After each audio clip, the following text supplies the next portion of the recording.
Hello, everyone. It's great to have you here for this IANA webinar. I'm Hal Pollard. I'm the Director of Education and Committees at IANA. And I am extremely pleased to have the folks from Tenny Group here today to talk about how to add a multiple to your company's value. This is part of a series that we've done with Tenny Group this year. We've done two already. We're doing one today, and we've got another one coming up in November that I'll talk a little bit more about later. But together, they make a great masterclass in business and in how to get your business tuned up and ready for whatever comes your way. I'm really pleased to introduce Spencer Tenny, the president and CEO of Tenny Group, and Davis Looney, the strategic advisor at Tenny Group. And they're going to take us through, I think, a really great session for anybody running a business. And I'm going to turn it over to Spencer and Davis and let them get cracking. Gentlemen, I'll catch you on the other side. Well, thank you, Hal. It is great to be here. What a crazy, unpredictable, completely frustrating and wonderful time to be in trucking logistics. And an even more remarkable time to be building business value. So Davis and I are excited to be here. If you don't know Davis Looney, I encourage you to connect via LinkedIn or anything else. He's a tremendous asset on our team, but highly networked. Knows a lot of people within this space and is also helping a lot of folks get on the right track to make educated decisions. So when we get offline here, that's certainly a relationship that you want to develop, and you'll hear from him in just a moment. So within all of this disruption, we're talking about how do we add a multiple to your company's value while all of these disruptive things are going on right now. It's just at Long Beach. Each day there's another container ship that's just hanging out there. So how do we make sense of this? Where do we begin to add a multiple to our company's value? Well, I say we go to high performers. So when asked how to approach the highly disrupted and delayed 2020 Olympics in Tokyo, Michael Phelps, the most decorated Olympic champion of all time, provided a very simple and wise response. He said, we must focus on what we can control. And that's what we're going to do today. We've got some areas we're going to focus on that we believe are going to be very insightful for you. It can give you some tangible action points to go take to your business immediately. And I'm just excited to share those things with you. So before we get into that, let me provide a little bit more context. For those that have been with us, welcome back. For those that are new, just a brief history about Tenny Group so that you can understand where we're coming from with this content. I'm a third generation guy in transportation logistics. My family and this firm has been advising, doing M&A work exclusively in this space since 1973. Done hundreds of different transactions within this space. Currently, we represent 15 sell-side deals. So we represent the seller. The sizes of those deals in the marketplace right now, all trucking logistics, range from anywhere from 20 to 300 million in annual revenue. So we're using what we're seeing in real-time market data, what's influencing deals into this conversation. The other part about it is just on a passion level. When I grew up, if I had a relationship or if I wanted to have a relationship with my dad, it had to take place at the shop. He owned several different types of transportation companies. So I very intimately understand what's required to be successful in this space. And so it's important for me that the work that you put in alongside your teams is that it matters. And you should have control over when you exit and what the financial terms of that looks like. And we believe that the content that we're going to share with you today is going to put you on that track. So we got a couple goals here, So as I mentioned, number one, we're going to show how to build value and where to build it, especially when there's a lot of different things going on right now. So we're going to help to try to get rifled in on where you can invest your time. The second thing is demonstrate why you should care. There's so much things to do. There's so many problems. Every day there's another firefight. So if we're going to try to add something to that, it should be a financial justification for doing something different or adding something to the plate. So I'm going to make that case. In fact, I'm going to try to give you about 47 million reasons to pay attention. So stay tuned for that.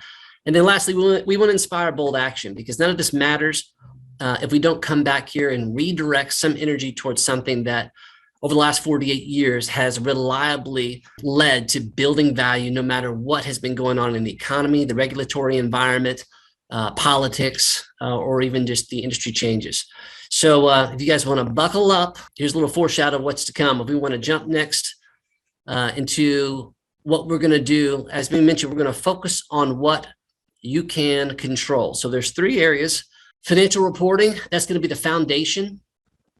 Doesn't sound that significant, but you'll understand very quickly about why this is where you want to put money and energy based on how it influences the way people view the value of your business. And it's going to also provide the foundation of pretty much everything else we're going to talk about. Secondly, we're going to talk about leadership culture and systematically reducing owner dependence, the #1 value discounter that there is, period. And then lastly, we're going to talk about offsetting growing expenses through acquisitions. All right, Mr. Looney, give us a little overview about financial reporting and what we're going to dive into here. All right, I appreciate it. Glad to be with you guys. So I guess to start, we'll just remind everyone, so then we like to remind each other internally, and that is that business value is just a theory until the money's in your hand. And so when it comes to this discussion, we are trying to start with financial reporting because we're trying to make a case right off the bat for why your company is worth what we think it should ultimately deliver at market. And so, our job here is to tell a compelling story, connect with the buyer, and to give them confidence that your business is who we say it is. And the quickest way we can give them confidence in that story is by showing them clean financials. And so if you guys see here on the slide, we have the salereadinessassessment.com. We'll do a walk through some questions here. If you guys want to pull it up on your phone or on your computer to do alongside this, I'm going to read them out and we'll let you guys kind of listen to them. But if you want, you can go straight to the link there and actually take the assessment yourself. But again, our goal in emphasizing the financial reporting is ultimately when we engage a buyer to gauge interest in your business, they're going to ask for marketing materials. And Spencer, every time the next thing they're going to look for is where the financials. And so the ability to quickly and cleanly produce financials is step 1 in getting a buyer's attention and getting them emotionally committed to your business rather than whatever other potential opportunities they might be looking at. Because typically in this space, when you can produce clean financials, that's an easy way to set yourself apart from the get-go. And so I'm going to jump into some of these questions here. And if you guys would like to follow along, feel more than welcome to do so. Our first question here is going to be, am I currently requiring my team or CPA to produce monthly financials, balance sheet, income statement, and if possible, a cash flow statement? True or false? Next question. Again, true or false? I currently maintain a detailed debt schedule that outlines both debt and capital leases, showing their outstanding principal balance, monthly payment, term, and interest rate. All right, true or false? I'm currently able to automatically pull utilization reports and revenue reports, revenue per truck, revenue per driver, revenue per mile, etc. Again, true or false? I currently maintain a detailed fleet listing that also outlines the estimated fair market value for each piece of equipment. I'm sure if you do that right now, you're having to update that every month as equipment prices are what they are. And true or false? I can quickly produce an accounts receivable and accounts payable aging report. All right. And so these are some questions, again, that we like to kind of flesh out on the front end. And Spencer is going to walk through a couple of case studies here and kind of give you guys some examples of what having an answer to each one of these questions can actually look like in the context of a transaction. Appreciate that. We like to teach through case studies because it's just easier to kind of see ourselves in the lens of somebody else's story. So we got a couple other deals that we're involved in. Company number 1, MGM Grand Trucking, with excellent financial reporting. And then another company called Caesar's Palace Trucking with poor financial reporting. What's the difference? Very similar companies, 2 different values, 2 very different deal structures. Well, we'll talk about that. So walking through case study number 1, $20 million in total consideration. Now both these companies have about 100 trucks. So total $1 million in total consideration. That's another way of saying the purchase price. $20 million, $18 million of that in cash down, and then $2 million of that in a seller finance note over 3 years. Now, we also had a 90-day consulting agreement with a month-to-month option following that. So terms, and for those that there's no context, these are pretty favorable terms to the seller in terms of transferring risk. The seller finance, it's not subject, it's just a locked-in note. It's not subject to future performance. So very little risk from the seller standpoint, much more on the buyer side. So what allowed this company to attract a business purchase price, a value, and a deal structure where there was very little risk for the seller, and the seller was very happy about their purchase price? Well, there were certain things, a couple of very specific things. Number one, on the front end, just as Davis said, the typical protocol, we have like a little teaser. They got some interest. They start requesting financials. And the number one thing they did right out the gate, and this sounds like very elementary, but it's not. All of the numbers within their financials matched to the penny what was advertised in the teaser, and they all tied together in terms of the tax returns, balance sheet, and in the P&Ls, and it was tight. And so mentally, within about an hour, the buyer was able to satisfy in their own mind, like, hey, this is a company that appears to be in command of their financial reporting. So once they started doing that, they started asking for some more additional operational reports to get a better insight in terms of what makes the business go. How does it differ from ours? And so they requested and just kind of peppered a number of different operational reports through the TMS system. And then what was critical for our client is that, if it wasn't back within an hour, at the very latest was 24 to 48 hours. And so the speed really got the attention of the buyer, because at that time they were looking at about 4 different deals, and that information was trickling in days, and in some cases weeks.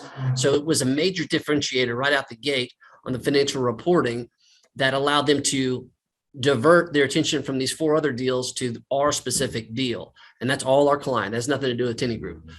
And then the other part of it was he took it a step further.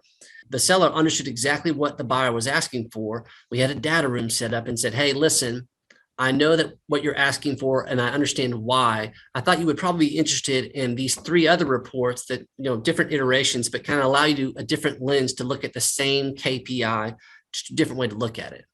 So you can imagine the buyer was like, wow, that's impressive. I didn't ask for this. This is a business professional. He understands what I'm asking for and why. He's getting it to me. He's showing me, the same information a couple of different ways without me asking, and it is fast. So all those things, there's a very specific correlation between the financial reporting and risk. The more reliable the financial reporting is, the less perceived risk the buyer has when it comes to the transfer of ownership. And all of this is being done in the first matter of minutes, hours, and at the most a couple of days. And so right out the gate, this company was ready for the moment, and they executed flawlessly. So like I said, that got their attention. It took all of their attention away from these 3 or 4 other deals that they were looking at, and they got right onto it. The last thing that they did that was extremely impressive, and this is very common, they wanted to look at their budgeting for the past 3 years. What do they think that they were going to do from a sales side, from a growth side, and what do they actually do? Well, the buyer was just, over the top impressed with how well this company was budgeting and projecting. So at the most, anywhere from 1% to 3% differentiation between budget and actual in each of the 3 previous years. And so a remarkable overall command of what they're doing from a financial management standpoint. So what do you think that meant in terms of when we had on the teaser and we're saying, okay, here's what they're projecting over the next 3 years? Do you think that they thought that those numbers were credible? Of course they did, because they've already demonstrated a track record that they're budgeting and projecting and forecasting production in an extremely reliable way. So again, back to the risk, if they've already demonstrated that they're doing that in an extremely professional manner, it just made it that much easier for the buyer to say, I'm going to pay you this. There's almost no risk because you've already demonstrated how well you're doing this. It's excellent. So not so much the case with company number 2, Caesar's Palace Trucking. So what were the characteristics that were different about this business that similar size, similar revenue, but very, very different value and deal structure. Right out the gate, we got $16 million in total consideration, 12 of that in cash down, $4 million earnout, 5 years. So again, the earnout is very different from the seller note because it's subject to performance. It's going to be a variable number. So that's a lot more risk for the seller. And then the 2-year employment agreement, that's very different from a 90-day consulting period. So what were the characteristics that would result in a $4 million haircut plus all these extra risks that no seller or owner wants? And just to be clear, we weren't a part of this particular transaction, but very familiar with the company and why it went this way. And the number one is kind of mirroring the other situation. Right out the gate, there were discrepancies in the way that the financial information was being reported. And it doesn't take much. It doesn't take that much of an error to get a buyer to create doubt in the buyer's head. And what ends up happening is they start asking other questions. And in this situation, when the buyer started asking follow-up questions about operations and the performance, and the seller could not respond to those in a timely manner, it just created more doubt and more perceived risk about the potential transfer of ownership. So the information was inaccurate. They couldn't supply the responses in a timely manner, and none of it tied together. So all of that elevated the amount of risk for the buyer. They were still interested in the deal because there was still a certain value there. It was just very limited value beyond what was undeniable in terms of the asset value of the equipment, basically. And so by not having this financial reporting and not being prepared for the moment, what did it cost the seller? It's very clear in this situation. It cost them $4 million, and it cost them 2 years of that person's life, because the only way that the buyer would do the deal was because it had to have that 2-year employment agreement. So the takeaways are these: speed and accuracy directly impact structure and the value that a buyer is going to place on the deal. And that's going to be decided very, very quickly on that buyer's first take of the deal.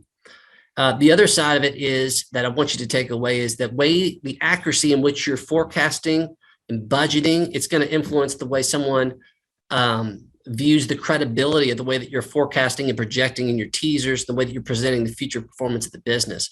And the more accurately you're going to do that, the more you're probably going to get cash at closing and more favorable deal terms. So 2 things that I would want you to do here as far as some action items related to financial reporting, because again, this is the foundation. And if you can get through this, number one, you can get on the dance floor. But the other part is, that's just step 1. Step 2 is, unless you can withstand the scrutiny of a professional due diligence process, which is just like when the buyer wants to do the deal and they want to pay you, but they have to have all their people and their advisors bless the deal. That's a whole nother level. So number one, like, how do we prepare for that? Well, number one, make sure that your either CPA or controller is producing monthly financials. And if they say they can't, you need to go get another one. Fire them, get somebody else that can do that. Because you think about it, on that first impression, if your information is not current, you could be that person that gets passed over, just like I told you in the first case study. Make sure that your information is current and that you can produce it on a monthly basis, and that'll satisfy getting you on the dance floor. The next thing is, and we're going to provide you this tool, which is a 3-page kind of a mini pre-check due diligence list. You need to be prepared for that moment when someone wants to give you probably the largest check of your entire life. Are you going to be ready for that moment and be able to withstand that due diligence process? Well, if you start using this and conditioning your leadership team to pull these types of reports, you're going to be much more prepared for that moment, and you're going to be ready to make sure that you get maximum value. And then more importantly, you can actually get paid, because as David said, it's just theory until the money's in your hand.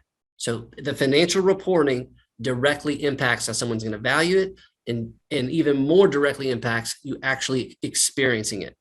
That takes work, and that takes some effort to kind of put these things in motion, specifically about those fire drills that we're talking about with your management team. So that's leadership. And that kind of helps us transition into our next topic here. And I'm going to, we can't be exceptional in these areas without great leadership, without kind of rethinking how we view culture within our organization. So Davis, tell us a little bit about the role as something we can look at as something we can control to add a multiple to the value of our companies?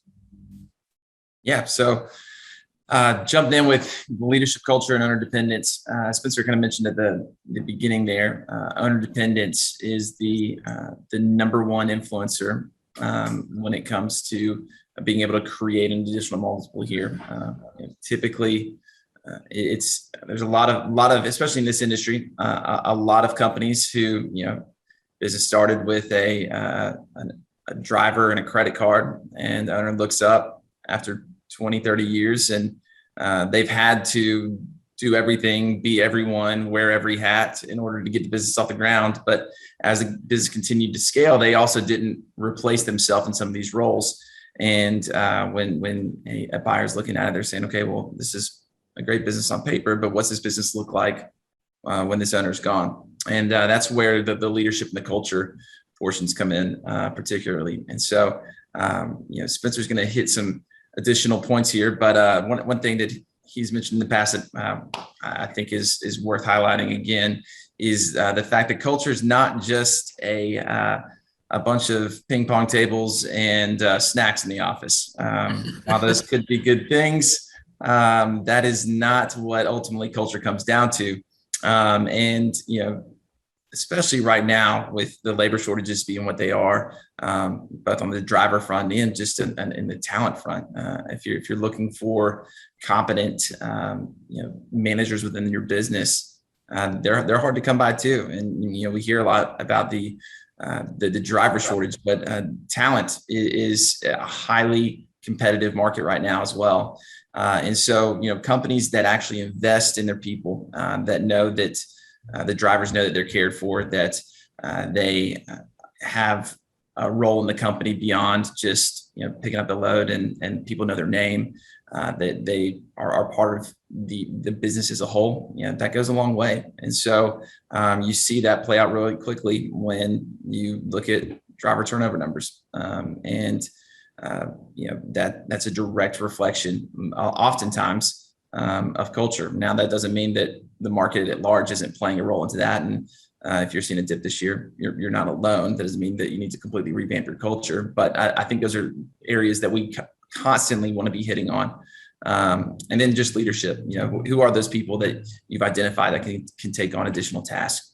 Who are they that a buyer's going to be excited to bring into their organization when it's time for you to transition the business? And what are you doing to equip them, not only to do the role that they have right now, but to take on additional authority and decision-making responsibilities in the future? And so just as we did with the last section, we're going to ask a couple of true or false questions here, and then I'm going to pass it back to Spencer to walk through a case study and continue to unpack this a little further in terms of what that looks like in a transaction. So true or false here: if I became incapacitated for 1 year, the business can perform at similar levels without me. Well, that's a tough one. I just saw some false. Yeah. True or false: key management team members have clear job descriptions, clear authority, and are charged to build business value in their respective areas.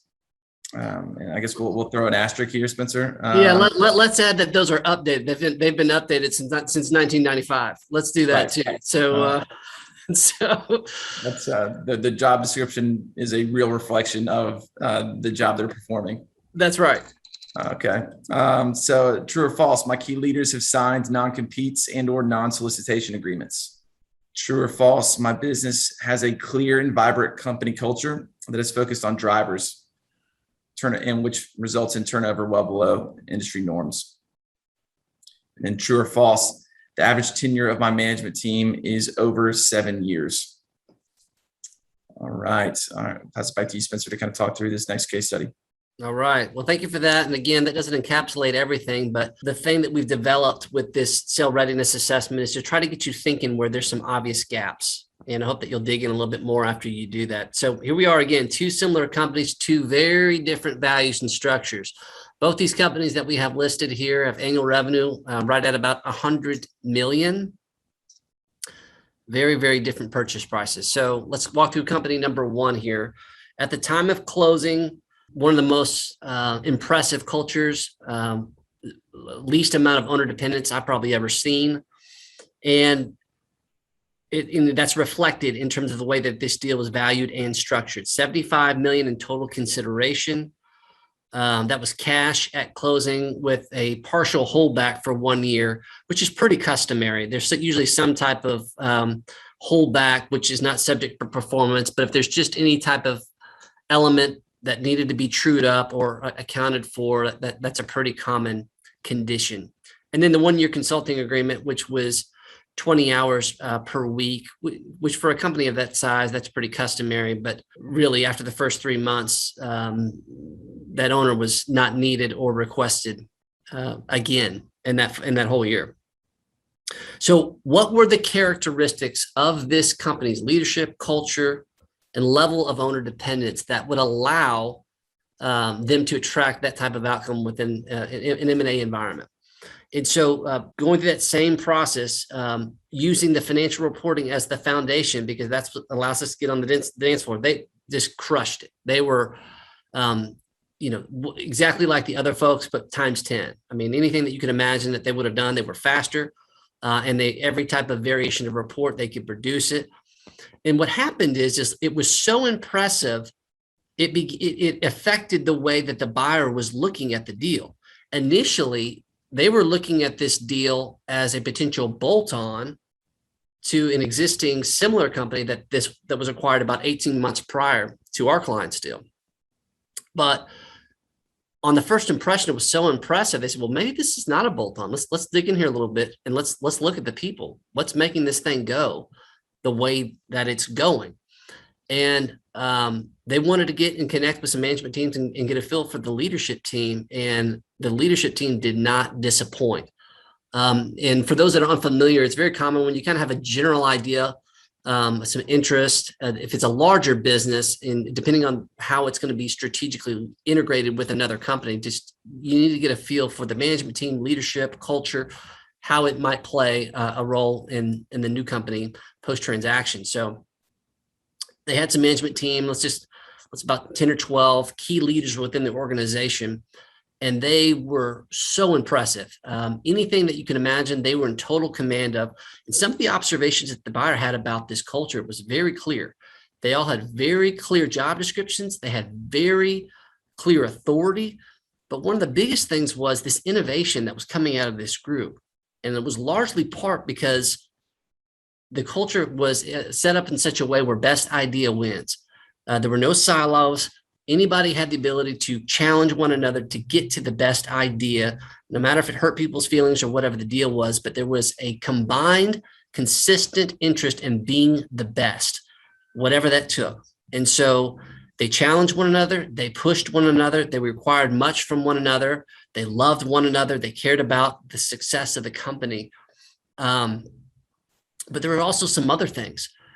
In order for that to take place, they all said, well, how did it get to this way? What was involved? Like, how did you get to the place where you have this type of permission to push back on one another? And they said, well, it really started with the owner. The owner set the stage and set the tone by inviting us to push back on him. When he had an idea that we thought was maybe not best for the company, we were invited, and not just invited, expected to push back on that.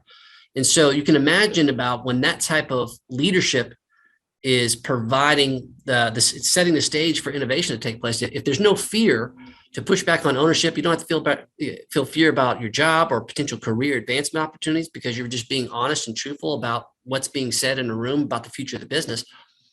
A lot of amazing things can happen, and it's directly responsible about why this company was so much more innovative than the company that was looking at acquiring them. They thought they had the best until they looked at this company. They realized they weren't even close.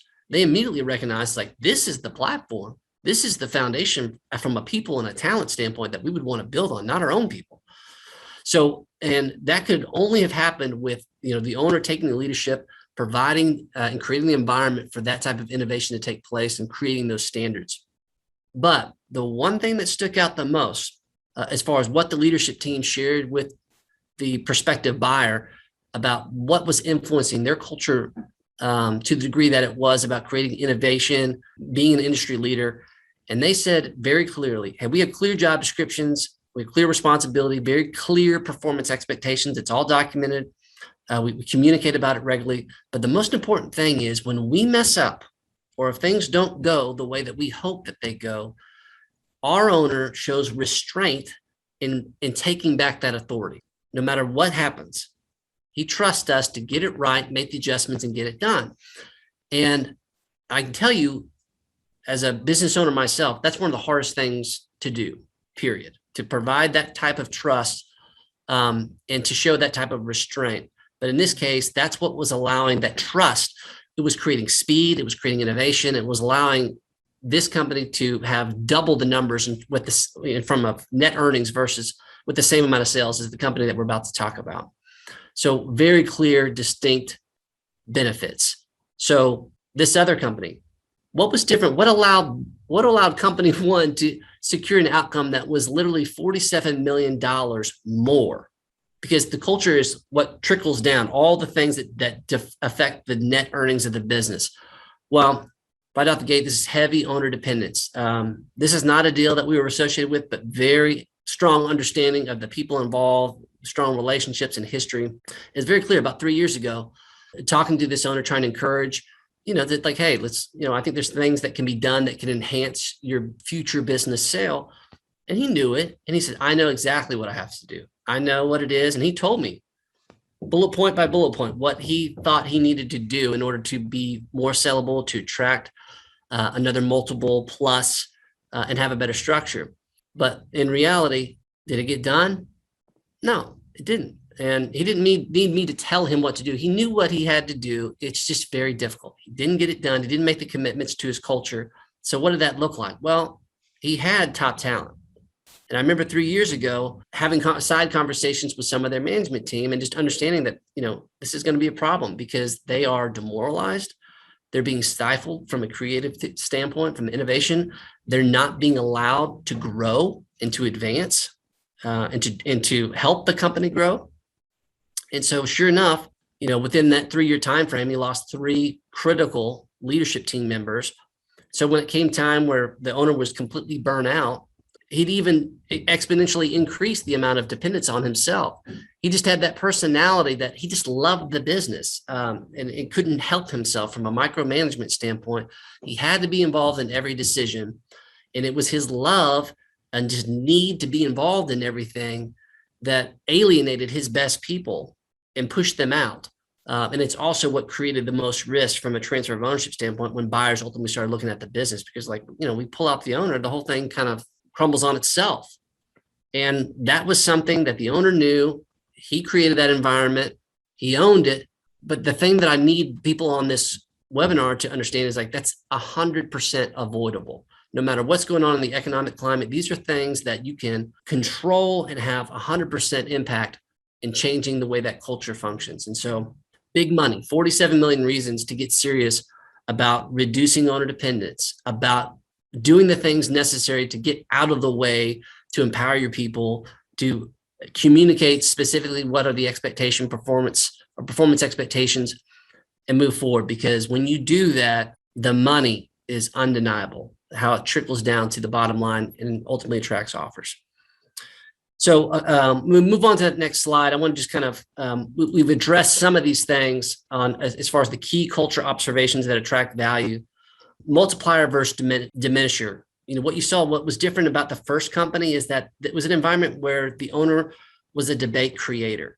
He created a situation where multiple people were fighting for ideas and ultimately the best idea would win. And then the second company, you had a diminisher where he was stifling creativity. It was a situation where he had to make the decisions all the time. So my question is to you, which one do you currently identify more with?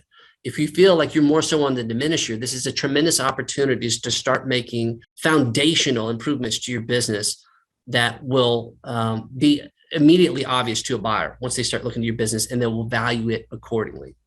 Second thing is prioritize and execute. We're in a low margin business. There's 1,000 fires to put out every day. The companies and the cultures that tend to attract the most value are the ones that understand, hey, we don't need to do all those things. And even if we did, they're probably not going to change the status quo that much anyways. We're going to develop a culture where we understand and commit to only do the things that we have to do and then execute. And been doing this a long time. That's very difficult, but the cultures that can figure that out and they do it consistently shine brightly in a sale environment, and it really stands out. Next thing, organizational alignment. Davis, talked about these things where whether it's safety or whatever it is, we talk about organizational alignment when we see cultures and companies that are living out their values, whether it's safety, whether it's excellence, whether it's driver comes first, and every person within the organization has KPIs that somehow tie back to that value, and you have that continuity. That's where we see these vibrant cultures come to life and are awarded from a culture standpoint, because their performance typically is higher, and just from an overall impact standpoint, the company produces at a much higher level. And the last thing, this team members feel safe and connected. I made this comment about the secret sauce in that first company, about getting not just 100% from his management team, but literally like 130%, more than what each individual thought that they could do on their own. They said the number one thing that the owner did for them was when they messed up, the owner showed the restraint to not insert himself back into the deal and reclaim that authority. That allowed those team members to feel safe, to take chances, to take some risk, which ultimately directly affected innovation, and most importantly, what created the extra margin on the bottom lines and the value that was ultimately put on there. So if they don't feel safe to make those types of decisions, to occasionally have a misstep as part of taking chances, then you're never going to get that next level innovation that's going to build value. And then lastly, just, connected. Do your people believe you understand anything about them outside of what they're doing in their day-to-day role? It's not something that we can really understate. When they feel cared for and loved and appreciated outside of just what they're doing day to day, those are the types of things where you get that little extra from the production standpoint, a little extra secret sauce that you can't really quantify, but ultimately it shows up in the earnings there. I hope that connects with you. So Davis, we got a couple books that some of this that's inspired our team along the way. In this next slide, I'm not going to pound these together, but if we can move over there are. Yeah, I'm going to make one quick observation before we jump there real fast. Sure. We're talking a lot about all this from the sell side, but I think it's important to note that a lot, especially on the leadership and the culture, there's a lot that buyers can learn here as well, and can do to actually make their deals more successful. And so, as we're kind of saying, a lot of times buyers will pay up when they see a seller whose company demonstrates these items. How many times have we seen, sellers' willingness to walk away from the highest offer financially and in terms of the money made available because they feel confident in the leadership, in the culture of a different buyer, and they're more confident getting a deal done with them and protecting the people that work for them, the legacy of the company they built, and how significant that is to them. And so there's two sides of this. We're talking about it from a seller's perspective at this point, but if you're listening to this and you want to make an acquisition to grow your business between now and that ultimate exit, these are very meaningful things to put in play on the buy side as well. No, I'm so glad that you said that, Davis, because there are real scenarios, and the language that we hear from our clients is that yes, they want the financial goals, but goals evolve the deeper that we get into the process. Without fail, we get to a certain point in the process and the seller says, ultimately, yes, I want the best deal I can, but I'm really looking for the best home for my employees, the best home that I can get for them. And so that's an excellent point. Recommended reading on things related to culture and leadership. I met a lot of great people and serious readers, but this Multipliers by Liz Wiseman is pretty outstanding, particularly as it addresses that multiplier versus diminisher concept. Joy Incorporated, I think this is, especially for the asset light folks that work in that environment, it's just real heavy about creating an environment, keeping it fresh and challenging your folks to get out of their, just to get creative. Culture Code. One of the great comments from this book from Daniel Coyle talks about using times of crisis or conflict to crystallize your culture. And so, just coming out of this situation, I think right now with all the challenges that are stacking up with this industry, and again, with that unbelievable opportunity, there's never been a better time to go to your leaders, crystallize your purpose, and start making some commitments around that. So I really encourage you to read that book and try to harness some of those concepts from that. And then extreme ownership, another one of those concepts, big Jocko Willink fan, Navy SEAL guy, and just really a good read for those that are trying to figure out how to prioritize and execute. I think you'll get some value out of that. One that's not on here is called The Speed of Trust. And that's another one that I would read as far as trying to get your team innovating, developing that trust to just let people do what they do best without getting in their way. So we've set the foundation with some financial reporting. We've began taking steps to empower our people to get out of their way so they can do innovative things that create value while also systematically reducing owner dependence. For that action item, and we'll get to that here in a second about what that's going to look like. But once we've done that, now we can attack what we need to do here as it relates to offsetting these growing expenses that are everywhere. You can only squeeze so many pennies out of a dollar. At some point, you need more dollars. And so, Davis, talk to us about this concept of what we're seeing our clients do, both on the sell side and buy side, of what they're doing to do some transformative things, irrespective of what's going on in our environment right now. I guess we have this quote here that we'll start with, and you can see the text there on the screen: unlimited growth plus no drivers, no trucks equals zero growth. And so that's some high level math for you guys. How many people would say that it's true that they have access to a significant amount of freight, that they could grow a significant amount this year, and that they are limited in their ability to take on that new business, the additional freight, because they don't have access to drivers? I would imagine that most businesses around the country would articulate that at some level right now. The days of growing by 40% organically a year without making an acquisition are just harder and harder. And so we think that being able to go acquire a business, once you kind of get the financial reporting, the leadership, the culture, the owner dependence decrease, is a phenomenal way to expedite the growth of the business. Because ultimately, again, what we're trying to do is prepare you to be successful when the time for a transaction and an exit arrives. And a key component of that is being able to tell a compelling growth story. And so without growth, again, it's not that you can't get a deal done. It's not that there's not a buyer that's willing to grow a stagnant business, but in order to get the most eyes on a deal, the most attention from buyers, and to get the most competitive price, you want to be able to tell a story of how the business has grown over time and how a buyer can take that business and allow it to continue growing going forward. And so, Spencer, do you want to touch base on this case study here? Yeah, and I would just even add there, it's a great point about having a compelling story, but the reality is it's very difficult to keep top talent if you're not growing. They're going to get bored, and they're going to go somewhere else that it's going to allow them to personally grow. That cost our previous case study $47 million. That's the cost of not creating an environment where people can grow with the business. It's not a small thing at all. If there's significant constraints on what has allowed you to be successful, it's kind of an adapt or die situation. And so this case study that we have here, we had a client we were doing some advisory work with. They had an insurance renewal, and maybe you can relate to this. The renewal comes in, it's 100% increase. And that's with no major claims of any kind. It's just, hey, that's just what it is. They try to shop it out. Wasn't other options. One thing that impressed me about this owner is, well, I'm not absorbing that. For some folks, that's game over. They can't, there's no getting around that. You got to shut the doors. As we've seen a lot of people over the last 24 months shut their doors over insurance renewal increases. This guy says, I'm not having it. I'm going to figure out a way to get that done.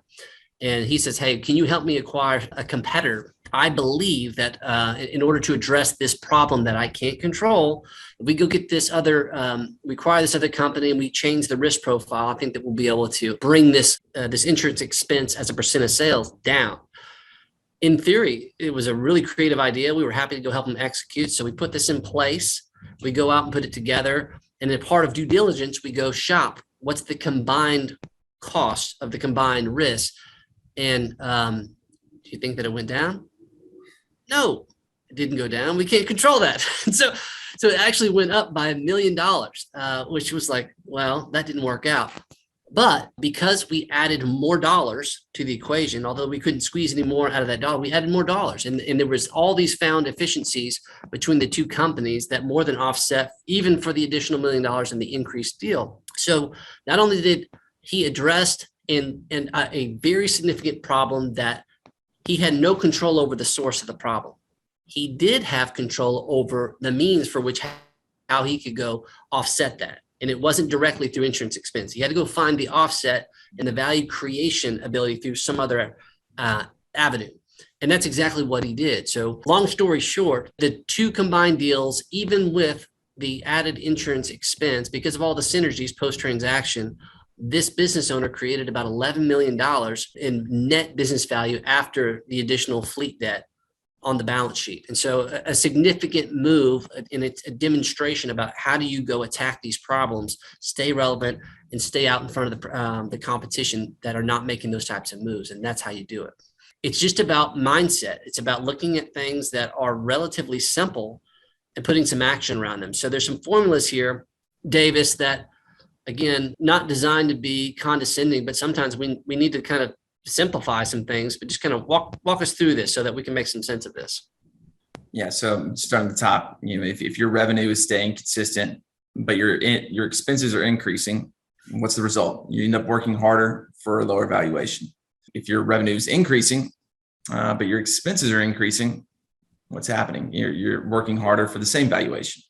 This is a lot of what we're seeing or hope to be seeing right now. When more revenue plus less expenses equals working smarter, not harder, and a higher valuation. And so I think right now we're seeing a lot of increased revenue and increased expenses for people. And what that can do is we focus on the increased revenue and we say, okay, our business is growing because rates are increasing, and we can see the top line revenue increase. And so we think we're ultimately growing our value. But at the same time, we're not working hard to decrease those expenses, and kind of you get lulled to sleep. And inevitably, we've seen this happen in the past when market conditions change, and those expenses oftentimes don't change nearly as fast as the revenue does. Then people get put in a tight spot. And so, especially right now, as a lot of people are seeing, growth opportunity and a lot of record years out there, I think now's the time that we really want to tell people, like, hey, don't rest on your laurels, don't go to sleep here. Use this as an opportunity to capture this revenue growth, but also to look internally and to say, okay, hey, where are areas that I can capitalize and kind of make my business more efficient, because that's ultimately where we're gonna see the highest ratio of growth and valuation.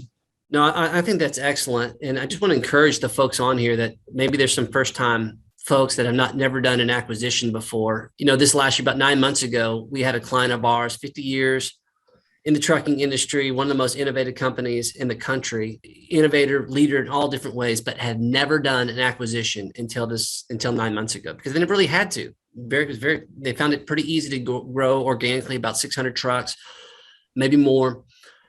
And because of the constraints that we're talking about, they finally said, hey, we got to open up the playbook a little bit. We got to look at some other things a different way. So we were able to complete this deal with them, their first one in 50 years. And here we are 9 months later, and they're already looking at and probably going to make offers on 2 other deals. And I say that just to encourage you. Just because you haven't done it doesn't mean that you can't do it. And more than likely, you're going to experience that this is a lot easier than what you're doing right now to try to grow. Through a combination of equipment financing, seller financing, probably leveraging a line of credit, you can put a lot of deals in play. And so if you keep an open mind, there's a really great chance that you can work smarter and quickly produce a higher valuation for your business. In conclusion, we have some action steps here in a minute, and we're happy to take some questions here, but I like this kind of modified quote here from Mark Cuban, which is, think about building value in your business like someone is working 24 hours a day to take it all away from you. Now, Davis and I, we don't believe in any way that someone personally is trying to take away your business value, but the reality is this is a wonderful, wonderful industry, but it's also one of the most unforgiving industries on the planet. I mean, you name it right now in terms of what's going on, misclassification, driver pay increases. I mean, $20,000 signing bonuses, it's things like that is how disruptive that can be. insurance renewals up to 100% and more, putting people out of business. Those are things that are going to have an impact. So like our encouragement is you have to be on offense all the time. And that's not just to survive. It's what's going to allow you to transform what your business does for you. And I think what our goal is, yes, we make our business is designed to serve the interest and sell side representation and do deals. But if you're doing these things, you and your ownership teams, is the ideal situation is like, you don't have to do anything. If you're building value in like this, you'll be in a situation, whatever you do, it will be your choice. You'll never be put in a corner being forced to do something. So that's our encouragement, why you focus on the things that you can control, because you can literally transform the trajectory, have 100% control over what your exit looks like, but you got to take action. And so, I mentioned that, we want to make sure that you leave here with some tangible things. So we got 5 things for you. So, Davis, can you walk us through those 5 things on that next slide? So 5 action steps. Ensure that you are capable of producing monthly financials. As Spencer said earlier, make that a priority first and foremost. The sale readiness assessment that we kind of asked these questions from. There's additional questions on there that we didn't get to in this session. And so you can go to salereadinessassessment.com to take that. And there's 2 links there. If you're either asset heavy or asset light, you can choose either path. Use due diligence prep lists to prepare team and to protect cash. We're going to send you guys that due diligence list as a follow-up of this. But if you're listening to this and you weren't able to actually participate, you feel free to reach out and we can get that to you as well. Register for a buyer acquisition profile. This is something I spend a lot of time doing with potential buyers who are new to a relationship with us. I would love to just have a conversation about what it is you're looking for, either connect you to an opportunity that we have that we're currently marketing, or take some notes on some simple things about the driver mix, geographical footprint, the size, whether by power unit or by revenue, how you kind of like to structure deals, some things like that, just so that we can make sure that as we bring on sell side clients, that we are getting the right deals in front of the right buyers. So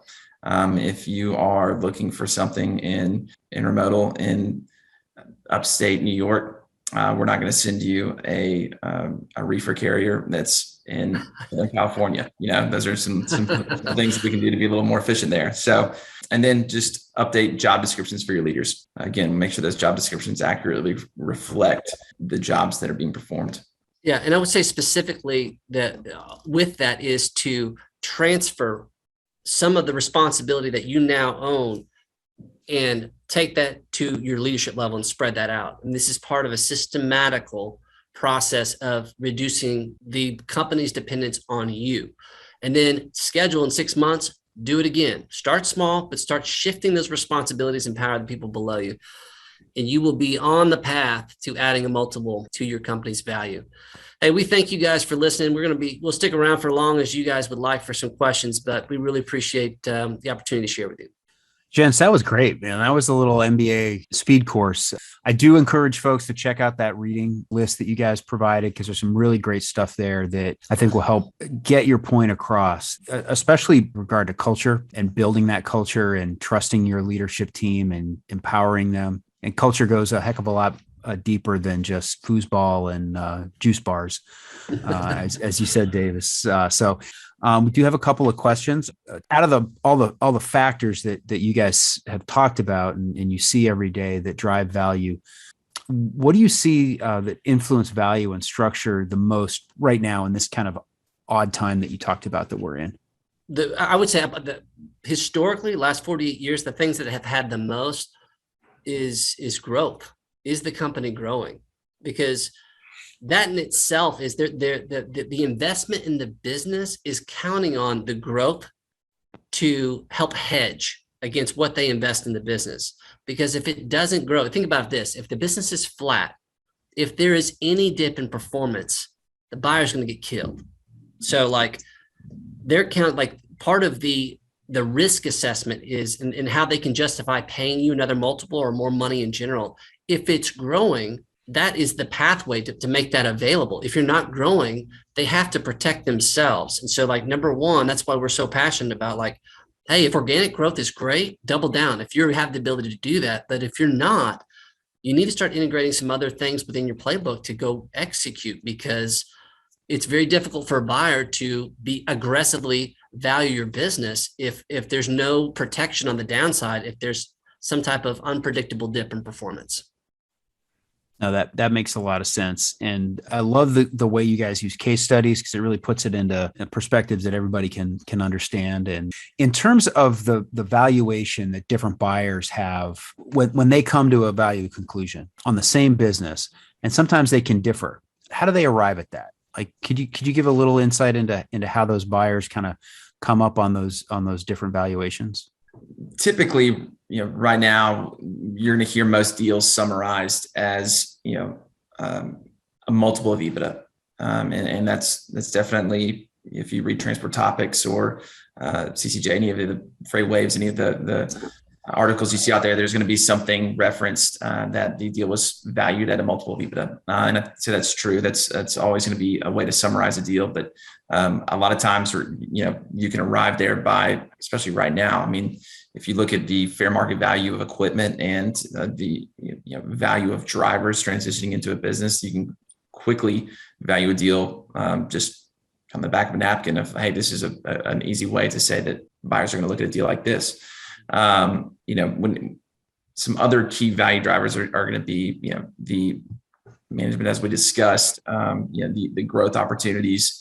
But Spencer, what are some of these other ways we're seeing as well? Well, I think there's a couple of different buyer profiles. Let's just say it's a private equity group that has no presence in trucking. Well, if they don't have any synergies to capture post-transaction, they don't have anything. So they kind of have a very limited lens into how they can view the value of the business, where, over the last 5 years, 80% of Tenney Group's transactions, of all the offers that have been placed on the companies we represent, have been, strategic or private equity backed strategics. And those are the folks who are looking at the same business, and they can look at it a little bit differently because, okay, we're going to eliminate this, we're going to increase lane density, we're going to do these things, and they can package in some of those things and allow the seller to get some credit for that as part of the value consideration. Mm-hmm. And so that's how, you can look at two different things a different way.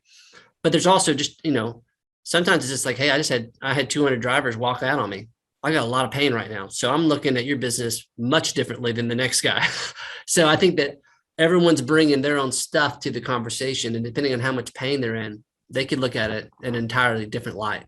Great insight. Yeah, it's a lot of resonance right there, especially for right now. I think we can sneak in one more question, and want to dial in on the intermodal space a little bit. What do you predict for business values in the intermodal space in the next 2 to 3 years, say? Well, I mean, I think that you got a lot of disruptors right now, and I think it depends on several things. In general, where there's disruption, there's a lot of opportunity. And I think part of the deal is, can we just keep it on the rails while people are kind of figuring some things out? But in general, for the companies that are going to be the platform companies, and I would say somewhere, 150 million up, that those like larger substantive companies that people say, like, maybe they're not already in intermodal, but they want to have a kind of a flagship. Those valuations are going to continue to be very strong.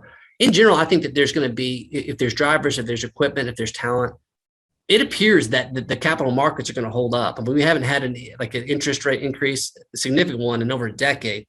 And it appears like that's going to hold up, at least for the time being. I mean, and so I think that it looks like the values are going to continue to be strong.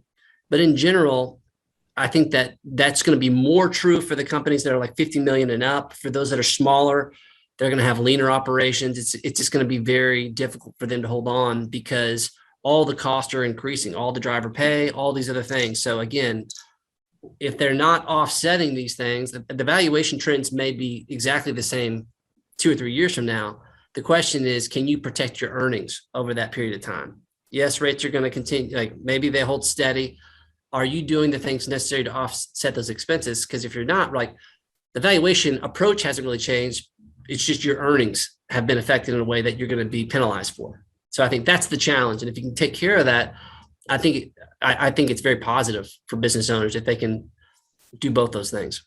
Makes a lot of sense. Yeah. And that paired up with the great advice you had on, getting your house in order, running a sharp, clean, smooth business, making sure that, your financials all match up. Everything's is working as it should. And you've got a leadership team that's empowered. You've really got a strong foundation to build on. Thank you very much, gentlemen. I really appreciate it. If you have other questions, please reach out to Davis Looney, dlooney@thetennygroup.com. That's THETENNEY.group.com. And they'll be happy to talk to you. I do want to point out too that we're about halfway through a great series that we've been doing with Spencer in the Tenney Group. To date, we did one back in February on trucking and M&A trends we did kind of a look back at 2020 and predicted 2021. So it'd be fun to go back and look at that. There was some good foundational info in there. We also did in April 7 best practices for succession planning, which was excellent. And those are both available on the intermodal.org education, and then go down to education on demand, and those are available there. And then the last in the series, which I'm also really excited about, is growing through acquisition and protecting business value. So it's really building on what we talked about today, taking it to the next level. That's going to be on November 3rd. You can go to upcoming education and register for that. Spencer and Davis, we really appreciate your time coming today and sponsoring this webinar, bringing it out to all our members. And for everyone out there, thank you very much for spending time with IANA, the connecting force behind intermodal freight.